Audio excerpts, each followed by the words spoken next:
एक समय की बात है।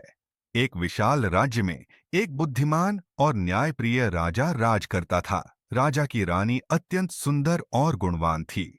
दोनों की जोड़ी पूरे राज्य में मिसाल मानी जाती थी। लेकिन रानी के मन में एक कमी थी।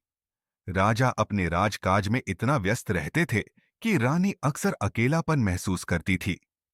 राजमहल में एक नौजवान सैनिक था जो अपनी बहादुरी और आकर्षण के लिए प्रसिद्ध था। रानी ने कई बार उसे देखा और धीरे धीरे उसके प्रति आकर्षित हो गई।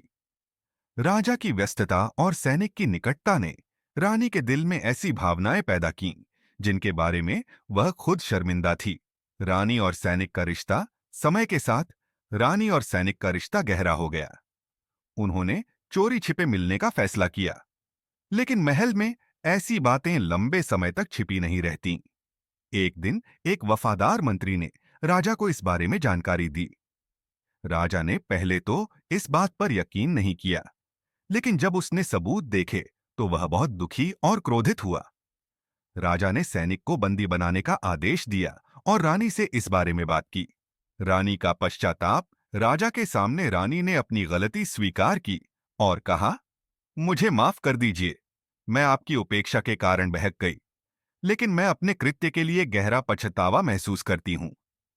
राजा ने कुछ देर सोचने के बाद कहा, हर इंसान से गलती हो सकती है, लेकिन सच्चा इंसान वही है जो अपनी गलती को स्वीकार कर उससे सीख ले। मैं तुम्हें माफ करता हूं, लेकिन यह भरोसा दोबारा कभी नहीं तोड़ना। सैनिक का दंड। राजा ने सैनिक को भी बुलाया और कहा, तुम्हारे कार्य ने मेरी रानी को गलत राह पर चलने के लिए उकसाया। तुम्हें सेना से बर्खास्त किया जाता है। अब से तुम्हें राज्य छोड़कर जाना होगा। सीख। यह कहानी सिखाती है कि भरोसा एक रिश्ता की बुनियाद होती है। गलतियां इंसान से हो सकती हैं, लेकिन उनका पश्चाताप और उन्हें सुधारने की कोशिश ही इंसान को महान बनाती है। रिश्तों में संवाद और समय देना बहुत